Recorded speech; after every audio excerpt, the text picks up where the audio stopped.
Itoophiyaanonni dantaa biyyaalessaaf dursa kennuudhaan guddinaaf birmadummaa biyyaatiif hojii eegalan cimsanii itti fufuu qabu jedhanii Ameerikaa magaalaa Atlaantaa Joorjiyaa kan jiraatan obbo Caffee Raamis. Obbo Caffeen dhimma dantaa biyyaalessaa irratti OBN waliin turtii taasisaniiru. Kiyyaa Bulee dhimma kanarratti odeeffannoo dabalataa qopheesseera.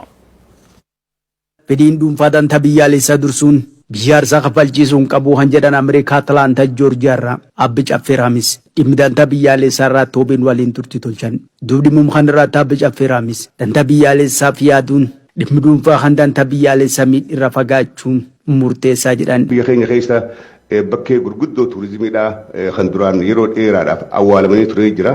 Sun bakkee hedduudha ol baadhaa jiran kun dantaa biyyaa gamtaan eeggachuudha. Uummanni keenya Itoophiyaadha biyya keessaa jajjabaachaa dhufuudhaa fi alallee tumsi godhamuudhaan biyyoottan ollaa keenyaa biyyoottan Afrikaa biree dabree addunyaan guutuun har'a Itoophiyaadhaaf gabbaadhaa jirti. Itoophiyaanonni biyya keessaas ta'ee al jiraatan dhimma biyyaaf dursa kennanii gaafii ulaa galaanaa gaafachaa jiru. Idaarumsaas xumursiisanii mata biyyaas ol qabachiisanii jedhan. Hidhaan guddicha laga Abbayyaadha hidhamee xumuramuunsaa kun dantaa biyyaa olaanaadha. Uummanni keenya dantaa ifii baree dantaa ifii cinaa dhaabbachuurraa har'a addunyaan atteeshina kana keenya deebiftee maqaan Itoophiyaadhaa ol kaa'aa jira. Dantaa kan immoo eeguun tisuun akkasuma immoo gaafachuun beeksisuun dhimma lammiilee biitanaa biyya keessaaf biyya alaa jiraniiti jettanii yaaddu. Ulaa duraan hin qabaanne ulaa galaanaa qabaachuun dirqama.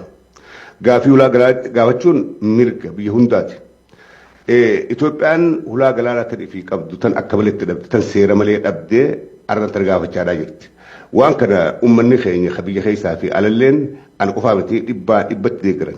Warreen siyaasaadhaa yookaan ilaalcha mootummaa tanaan mormaa jireelleen waan gamtaadhaa waan biyyaa waan boruuf tahaa hundinuu dhibbatti hideeggare cina dhaabbata. Biyya keenya wanni guddachuu dhoorke wanni duubatti hamsaadhaa jira guddaan takka ulaa galaanaa dhabuudha. Dantaa biyyaalessaatiif ammallee wanti tumsuu akka qabus dhaaman. Biyya takka abbaadhaatu eeggata. Biyya takka abbaadhaa guddisa. Uummanni keenya har'a wanni irratti fokas godhuu qabu mootummaa fi cimsuu diinagdeedhaan ijaaramu akkaadaamiidhaan teekinooloojiidhaan ijaaramee waan qabu hundaanuu gamtaadhaan hoyoo hojjete yooni mootummaa tanaa wajjiin dhaabbatee wajjiin sossoo'uu danda'e uummanni keenya alaa fi keessalleedhaan wajjiin dhaabbachuu qaba biyya fi guddisirratti. Biyyi Tokkoo guddaatti hundumaaf lammiileessi hundumaaf guddisuus lammii lummisiitii kan jedhan Obbo Caffeen guddin waloo biyyattii fi sammas ejjannoo tokko qabaachuun murteessaa akka ta'es dhaaman turtii addaatti OBN waliin tolchan kanaan.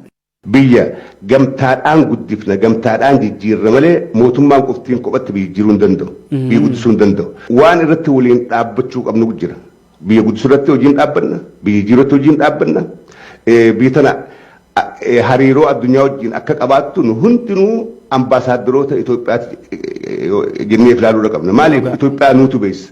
Lammiileen keenya biyya alaa jiran biyya keenya dhaqee ilaaluu qaban. Ala kana warri mormuus warri deeggaruus dhaqee naannolee bitti keenya booddee qubsuma keenya biyya keenya dhaqnee ilaallee waan dandeenyu keessatti investi goonee siyaasaa isii irraa hirmaannee yaada kennannee waan biyya kana utubaa hojjechuu qabna. Alaahis keessaahis.